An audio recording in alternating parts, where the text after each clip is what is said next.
menopausia. Doctor Carpintero, lo escuchamos. Muchísimas gracias, José Luis, por la presentación. Felicitaciones al doctor Torres, realmente excelente presentación, donde ha logrado poner bien de manifiesto las diferencias biológicas, fisiológicas entre el sexo femenino y el sexo masculino, pero también, como dijo el doctor, las diferencias culturales en lo que respecta al género, ya que hemos visto y ha quedado demostrado cómo las mujeres consultan más tarde que el hombre ante sintomatología coronaria, y muchas veces hay un estigma que rodea al género femenino y donde estos síntomas coronarios se le asignan al estrés por las múltiples actividades que tiene la mujer, o a los ataques de ansiedad, o a los ataques de pánico, que contribuyen a que se produzca esta brecha entre lo que es la mortalidad cardiovascular entre el hombre y la mujer. Muy interesante la presentación, así que lo quería felicitar al doctor Torres. Y por supuesto, agradecer a Carmelo, a José Luis, a Eduardo, que sé que está por ahí, no sé si está Desiré también, y a todos los colegas y amigos bolivianos por la invitación y sumarme a este festejo del Día del Amigo, que nosotros lo hemos tenido el 20, el día sábado, y la verdad que le damos muchísima importancia a la amistad. No hay nada más placentero y gratificante en la vida que poder hacer lo que a nosotros nos gusta rodeados de amigos. Y siempre decimos que a veces cuando las cosas no nos salen tan bien, como puede pasar en la vida, y uno se encuentra rodeado de amigos, la angustia se divide y es mucho menor. Pero cuando las cosas no salen bien, la felicidad se multiplica. Así que uno siempre tiene que procurar estar rodeados de amigos para celebrar la amistad y multiplicar estos momentos de felicidad. Bueno, vamos a ir ahora entonces a la presentación, que la tenía acá y ahora a ver si nos fue, a ver si la volvemos a tener, y si no, ahora lo hacemos en 2 minutitos. A ver, vamos a dar 2 minutos, que no sé por qué se fue. Pero ya va a aparecer.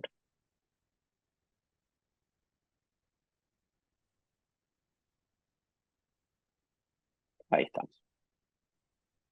Bueno, ¿me escuchan bien todos ahí en el festejo? ¿Se escucha bien? ¿Se ve bien la presentación, Norma? ¿Bien? Se ve bien, doctor, se ve ¿Estamos bien. bien? Perfecto. Escucha muy Bueno, muy bien. Muy bien. Ustedes cualquier cosa me van diciendo. Bueno, vamos a hablar, como dijo José Luis, sobre longevidad saludable, ¿sí? Que es un gran desafío para nosotros como ginecólogos y médicos de atención primaria de la mujer para las próximas décadas. Esta es mi diapositiva de conflictos de interés y la agenda. Y entonces, ¿por qué es importante que nosotros hablemos cada vez más de longevidad saludable? Porque la expectativa de vida viene creciendo como nunca antes en la historia de la humanidad. Se calcula que para el año 2050, que es acá nomás, más del 30% de la población va a tener más de 60 años. Y por supuesto, esto va a generar un cambio en todo lo que tiene que ver con las políticas de salud y va a tener una repercusión muy importante en todo lo que tiene que ver con la salud pública. Y por supuesto que esta repercusión va a ser diferente en países de altos ingresos como en países de medianos y bajos ingresos, como nos pasa a nosotros que nos encontramos en Latinoamérica. Sin embargo, el crecimiento se va a producir en todos los países y en todas las regiones, como vemos que aún en regiones africanas, en regiones subsaharianas, por supuesto que se va a producir esta tendencia de crecimiento y expansión demográfica. Sin embargo, el peso que va a tener en estas naciones va a ser muy diferente, porque no es lo mismo extender la vida en años que esos años sean vividos con una buena calidad y en pleno estado de salud.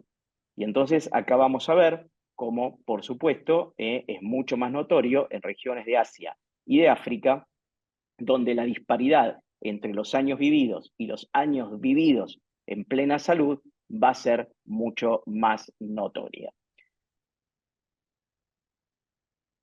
Con respecto a los sexos, como ha mencionado también el doctor Torres, la mayor expectativa de vida va a estar dada en las mujeres, que por supuesto es nuestro objeto de estudio y cuidado. Y esto a nosotros, por supuesto que nos va a repercutir de una manera muy importante. Pero además, a nivel mundial, no solamente individuales y como profesionales de salud, tenemos que reconocer que las mujeres representan el 66% de la fuerza de trabajo familiar y profesional en el mundo, por lo cual una afectación en este grupo poblacional de salud va a tener un impacto no solamente individual, sino a nivel regional. ¿Qué es lo que nos muestran las últimas estadísticas de la Organización Mundial de la Salud? Es que la mujer vive más que el hombre, en promedio, acá lo vemos en países de altos ingresos, aproximadamente entre 5 a 7 años más que el hombre. Sin embargo, estos años extra que tiene la mujer no los vive con pleno estado de salud, a diferencia del hombre. Es decir, la mujer vive más, pero con peor calidad de salud, como nosotros lo podemos ver. De los últimos años que la mujer ha ganado en vida, ha perdido en promedio casi 7 años donde no lo está viviendo con una buena calidad de vida. Y esta expectativa de vida, si bien va disminuyendo en países de medianos y bajos ingresos, estos años vividos en discapacidad para la mujer se mantienen y con una disparidad de género muy evidente con respecto al hombre. Después vamos a ver cuáles pueden ser las causas, aunque un poquitito se mencionaron estas atribuciones diferentes, culturales y de género. Para hablar de aging, nosotros tenemos que pensar que es el proceso de longevidad que siempre viene implícito con un daño, ¿sí? Es decir, el desgaste propio de la vida va a generar una disminución gradual de las reservas fisiológicas, va a producir un incremento del riesgo de enfermedades, va a haber una disminución general de las capacidades que uno tiene individuales. Sin embargo, estos cambios no van a ser ni lineales ni constantes. Es decir, no todos vamos a envejecer de la misma manera. Un poco el doctor Torres mencionó, no es lo mismo una persona que tiene diabetes, que tiene síndrome metabólico, que tiene hipertensión, que una persona sana. Por supuesto que va a haber una herencia genética, todos hablamos cuando vemos a alguien muy bien, qué buena genética que tiene, y por supuesto van a estar las características propias de salud, que son las comorbilidades que van a aparecer con la edad, las conductas y habilidades que tenía esa persona a lo largo de la vida, los factores de riesgo que puedan estar presentes y que van a determinar el pronóstico de la aparición de esas comorbilidades, las secuelas, las medicaciones que va tomando, que pueden tener diferentes repercusiones a nivel de los síndromes que pueden aparecer a lo largo de la vida. Y por supuesto que estas características personales, que van a ser únicas y dinámicas para cada persona, también van a estar en contacto con el ambiente. No es lo mismo una persona que tenga acceso a los servicios de salud, a la medicación, que aquella persona que el acceso va a estar limitado, que tiene que ver de acuerdo a las condiciones del ambiente, a las condiciones económicas y al acceso a la salud. Por lo cual, todas estas características personales conforman lo que es la capacidad intrínseca de una persona que va a interactuar con el ambiente. Pero después tenemos la capacidad funcional, que de acuerdo al ambiente donde uno se mueva, es lo que uno va a permitir que esta capacidad intrínseca, que sabemos que va a disminuir con los años, se mantenga funcional. O sea, es lo que nosotros podemos expandir. Y esto es lo que después nosotros llamamos resiliencia, que lo vamos a ver. Es decir, si nosotros lo graficaríamos de esta manera, en rojo tenemos la capacidad intrínseca, que sabemos que relativamente en mayor o menor grado va a ir disminuyendo con el tiempo de vida de una persona, y después tenemos la capacidad funcional, que es lo que tenemos que tratar que se mantenga. ¿Qué es lo que más impacta y hace que la curva de capacidad intrínseca disminuya bruscamente? Las comorbilidades asociadas, la hipertensión, la insulinoresistencia, la diabetes, todo esto va a hacer que la capacidad intrínseca vaya disminuyendo. ¿En qué se basa la longevidad saludable? En mantener y desarrollar una capacidad funcional que permita el bienestar durante la edad adulta avanzada. Y esto tiene que ver con esta capacidad de resiliencia que uno tiene, que como vimos, todo el mundo puede pensar que tiene que ver con la buena genética. Sin embargo, los estudios demuestran que la genética representa solo el 30%, que el 70% está involucrado lo que tiene que ver con los factores ambientales, es decir, la buena nutrición, el entorno y la capacidad que uno tiene para adaptarse a estos cambios de manera positiva. Si nosotros vemos, y esto va acorde a la presentación del doctor Torres, en Argentina, del 2010 al 2019, previo pandemia, se vieron cuál es la primer causa de muerte en las mujeres. Por lejos, como ustedes pueden ver, la enfermedad cardiovascular. Fíjense la línea verde, qué lejos que queda el cáncer, que es lo primero que asusta a la mujer, el cáncer de mama. Sin embargo, por lejos, acorde a las estadísticas mundiales, la primer causa de muerte en la mujer es la enfermedad cardiovascular. Y en nuestros países, que todavía no tenemos un acceso a todo lo que tiene que ver con las vacunas preventivas, todavía en segundo lugar lo ocupan las enfermedades respiratorias. Pero en el mundo, la primera causa de muerte es la enfermedad isquémica coronaria, el accidente cerebrovascular, que ambos tienen un origen causal común, que es un daño a nivel del endotelio vascular, que se va a manifestar de esa manera. Luego tenemos la diabetes mellitus, la hipertensión arterial, que va a contribuir a este daño endotelial, la enfermedad de Alzheimer, y fíjense que finalmente sexto está el cáncer, sexto o séptimo el cáncer de mama. Y que en los países de altos ingresos, en primer lugar, la enfermedad isquémica coronaria, el accidente cerebrovascular y la enfermedad de Alzheimer. Situaciones donde el endotelio vascular va a estar involucrado. Y esto también se mencionó en la presentación. Fíjense cómo la mujer, en esta curva que está en rojo, se encuentra protegida de la enfermedad coronaria previo a la menopausia.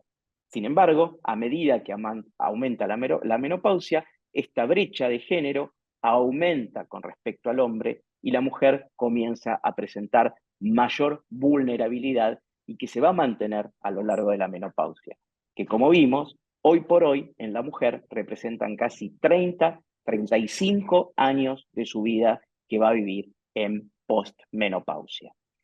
También vemos que cuando se produce un accidente cerebrovascular, las secuelas y la discapacidad que presenta la mujer también van a ser mayores que el hombre. Y también vimos que el Alzheimer, que es la gran enfermedad que va aumentando su prevalencia a nivel mundial, también a partir de los 70 años genera un aumento exponencial en las mujeres con respecto al hombre. Y esto se produce no solamente en países donde uno puede decir que los métodos de detección o de prevención puedan estar disminuidos, sino en países de Europa Central. Ahí a nosotros nos daría para preguntar qué es lo que pasa que la mujer, por supuesto, tiene este impacto tan negativo en su vida con respecto al par masculino. Después vamos a ir tratando de ir respondiendo todo esto, si me gustaría también un poco saber sus opiniones. A la luz, entonces, de estos resultados, que son bastante alarmantes para lo que tiene que ver con la mujer, se han puesto en marcha muchísimos protocolos de investigación para tratar de comenzar a educar cuáles son las estrategias preventivas que uno debería realizar para asegurarle a la mujer una longevidad saludable. Y que deben estar, por supuesto, sustentadas en políticas de salud que se puedan llevar a la acción, que sean realmente aplicables. Comenzó entonces la OMS y las Naciones Unidas a establecer protocolos y uno de ellos es mencionar y nombrar, establecer que del 2020 al 2030, es decir, la década en la que estamos transitando, se denomina década de la longevidad saludable. Esto fue a partir de un protocolo que se estableció en Madrid en el año 2002, porque en Madrid es una de las poblaciones que tienen, de los países que tienen mayor población adulta y con buena calidad de vida. A partir del protocolo de Madrid, entonces comenzó toda esta política a nivel mundial de la Organización Mundial de la Salud y las Naciones Unidas para proponer todas las estrategias para la década de salud, de longevidad saludable. Nosotros en Argentina realizamos un punto de encuentro en prácticas preventivas focalizado en lo que tiene que ver con las estrategias para la mujer de adulta mayor, que se lo podemos acercar también, que es algo que está en español, como para tener en lo que es la práctica diaria y para formar a los médicos residentes o de pregrado. Por supuesto que sabemos que las situaciones para mejorar la longevidad son múltiples y que involucran a muchos estamentos, porque también obviamente tendríamos que apuntar a mejorar lo que es la nutrición, la pobreza, la sensación de bienestar, la igualdad de género, el acceso a la educación, el acceso a las políticas de salud, y realmente están involucrados factores políticos como el gobierno, la sociedad civil, factores en lo que tiene que ver con el sistema de salud, y básicamente los facilitadores profesionales, que son los médicos, los geriatras, las organizaciones de salud, los cuidadores. Por supuesto que todo es importante, pero los que tenemos la rápida acción somos los que estamos en contacto con el individuo, que nosotros queremos mejorarle la situación de salud, y somos los profesionales de la salud, que debemos tratar de promover la salud y las habilidades en todas las edades, los cuidados individualizados a cada persona y proveer cuidados accesibles y que sean equitativos. Hay varias áreas de acción. Una que tiene que ver con el estigma, en modificar cómo sentimos y pensamos sobre el envejecimiento, porque eso genera un daño mayor en lo que tiene que ver con las políticas de salud. Hay sociedades donde uno realmente a las personas adultas mayores se las respeta, se las venera, y hay otras donde se es mucho más cruel con el proceso del envejecimiento y sobre todo con el proceso de envejecimiento de la mujer. Y esto genera un daño psicológico importante. Siempre tratar de que las comunidades promuevan las habilidades de los adultos mayores, que sigan trabajando o realizando situaciones que los gratifican, y, por supuesto, brindar un cuidado individualizado de acuerdo a las necesidades e incluso tratar de proveer cuidados domiciliarios para que en la longevidad asegurar que tengan lo que necesitan. Estas políticas que causó, la verdad que bastante impacto positivo en todos los estamentos de salud y a nivel mundial, en principio nosotros tenemos que ver que mucho de esto a veces suele ser un discurso político, pero lo que a nosotros nos sirve es cómo lo podemos bajar a tierra, qué es lo que nosotros podemos hacer en nuestro consultorio para lograr modificar eso. Entonces, la Organización Mundial de la Salud sacó un nuevo protocolo, que es mucho más terrenal, que se llama ICOPE, que es el cuidado integral para los adultos mayores. El primer paso del ICOPE es el manejo de las comorbilidades, como lo hemos mencionado.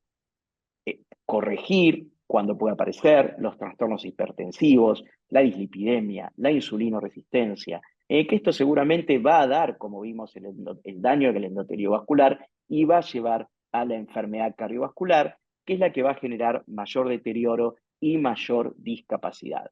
Por lo cual, nuestro objetivo debe estar puesto en evitar y prevenir la aparición de las comorbilidades.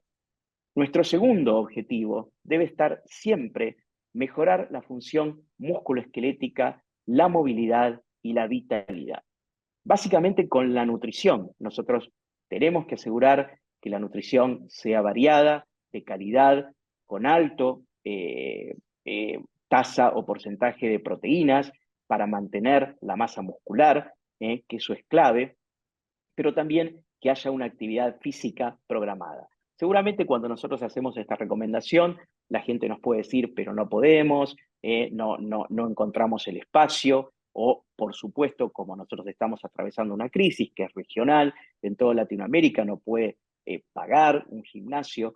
Hay muchos protocolos para hacer en casa, domiciliarios, gimnasias con silla, que ayudan a tonificar todo lo que tiene que ver con el aparato musculoesquelético y que es clave en esta etapa de la vida. ¿Por qué? Porque de la fortaleza del aparato musculoesquelético a nosotros nos va a ayudar a prevenir las caídas. Las caídas después de los 65 años representan el 50% de las internaciones, básicamente por fractura de cadera. Y el 25% de esas mujeres que se fracturan de cadera al año pueden directamente tener una situación letal. Por lo cual esto es muy importante y nosotros lo tenemos que ver. Y para prevenir las caídas, no solamente debemos mejorar todo lo que tiene que ver con la funcionalidad musculoesquelética, sino mantener la capacidad sensorial de los adultos mayores, algo que muchas veces no se pesquisa, es decir, la agudeza visual, la agudeza auditiva, porque esto va a tener que ver con el equilibrio, con la sensación espacial, de espacialidad, que va a ayudar a que esa persona se pueda mover de manera independiente. Pero además, la persona que tiene una dificultad visual y básicamente una dificultad auditiva, que es algo que realmente, porque lo visual se ve un poco más, parece redundante, pero se diagnostica un poco más, pero la pérdida de la audición muchas veces se pasa por alto. Y la hipoacusia lleva a que la persona se aísle emocionalmente, porque no escucha, no participa en las conversaciones. Y el aislamiento es el primer paso para el deterioro cognitivo. La persona adulta mayor que se aísla, que empieza a no tener vínculos sociales, va a ir directamente al deterioro cognitivo. Y eso, por supuesto, va a impactar en lo que tiene que ver con el bienestar psicológico. Por lo cual es muy importante pesquisar, involucrar a los adultos mayores en tareas, pueden ser tareas mínimas, tareas que pueden realizar, pero nunca dejarlos de lado por el hecho de que son viejos, que no tienen experiencia o que se considera que no puedan aportar algo. Las sociedades que más avanzan son aquellas sociedades que le dan lugar a los adultos mayores. A veces no desde lo que tiene que ver, y nosotros lo podemos ver mucho en nuestra especialidad, en nuestra profesión, no con todo lo que tiene que ver esta carga que uno de joven se pone al hombro, con largas horas de intervenciones quirúrgicas, pero sino también desde el consejo, desde la experiencia, del rol del mentor que tanto ayuda al que está aprendiendo y tan bien hace a la persona que lo transmite y lo mantiene en contacto con los profesionales jóvenes y lo ayuda a mantenerse activo. Y por último, y esto es nuevo, es brindar apoyo a los cuidadores. Y acá yo en vez de cuidadores debería decir cuidadoras. ¿Por qué? Porque el 80% de las cuidadoras son mujeres. Son mujeres que pasaron gran parte de su vida cuidando a sus hijos, aún de grande, estando atentas a lo que tiene que ver la crianza, la escolaridad, trabajando, tratando de compatibilizar lo que tiene que ver con su profesión, con su trabajo, con la crianza de los chicos, que suele ser cuidadora en general de los esposos, por esto también de la extensión de vida, y por supuesto termina también siendo cuidadora de sus propios padres. Y este impacto en la mujer, por supuesto, es lo que le cobra esta tasa, este peaje en lo que tiene que ver con la calidad de vida. Por eso hay que apoyar a las personas que cuidan, porque son las personas olvidadas y las que más sufren este impacto en su calidad de vida. Ya para ir terminando, que sé que ustedes están de festejo, vamos a pensar, a mí me gusta pensar como si la vida fuese un árbol, como el árbol de la vida, donde, por supuesto, la capacidad intrínseca, que es lo que nosotros tenemos, son las raíces. Y a partir de la vida y del ambiente es lo que va a hacer que crezca como si fuese un tronco sano, que florezca a lo largo de la vida, de acuerdo a, por supuesto, el ambiente, que serían los nutrientes que a uno lo va a ayudar. Entonces, si yo les pregunto a ustedes, ¿nosotros dónde tendríamos que intervenir? Teniendo en cuenta que estamos hablando de longevidad y menopausia, para tener que sea mucho más efectivo, mucho más sano y mucho más pleno lo que tiene que ver con el crecimiento de este árbol. Y seguramente deberíamos intervenir de manera más precoz, antes que comience a disminuir la capacidad intrínseca, para lograr que la diferencia entre la capacidad intrínseca y la funcional sea la menor posible. Es decir, que tenemos una oportunidad a lo largo de toda la vida, ¿sí? Como médicos de atención primaria de la mujer. desde intraútero, desde el cuidado de la persona intraútero, con todas las comorbilidades que puedan estar asociadas en el embarazo, que va a determinar lo que es las comorbilidades de ese niño en la primera infancia, la desnutrición, la anemia, la obesidad de la madre, que va a ser una obesidad infantil. Durante la adolescencia, tener en cuenta aquella chica con síndrome de ovario poliquístico, que va a tener su alteración metabólica, que puede tener su dislipidemia, que puede tener su hiperandrogenismo, que va a impactar en lo que tiene que ver en su vida reproductiva. Durante el embarazo, durante el puerperio, que es una etapa totalmente olvidada, y, por supuesto, durante la transición a la menopausia, donde muchas veces emergen todas estas condiciones de vida que venían protegidas por el estatus hormonal y con las fluctuaciones comienzan a aparecer de una manera muy tórpida. De esa manera, nosotros podríamos mejorar todo lo que tiene que ver con la calidad de vida en una mujer en la posmenopausia, que como vimos es el tercio de su vida, más de 30 años de vida de una persona. Por lo cual, hoy deberíamos cambiar el concepto de expectativa de vida, de tratar de enfocarnos en aumentar los años, sino como decía un cantautor guatemalteco, que todos ustedes lo conocen, lo que tenemos que tratar es de agregarle vida a los años, de agregarle calidad de vida a estos años ganados gracias al avance de la ciencia. De esta manera podemos asegurarle a todos nuestros adultos poder vivir no solamente una vida extensa, sino también una vida plena, en pleno goce de sus actitudes. Así que bueno, aquí finalizamos. Quiero decirles muchas gracias.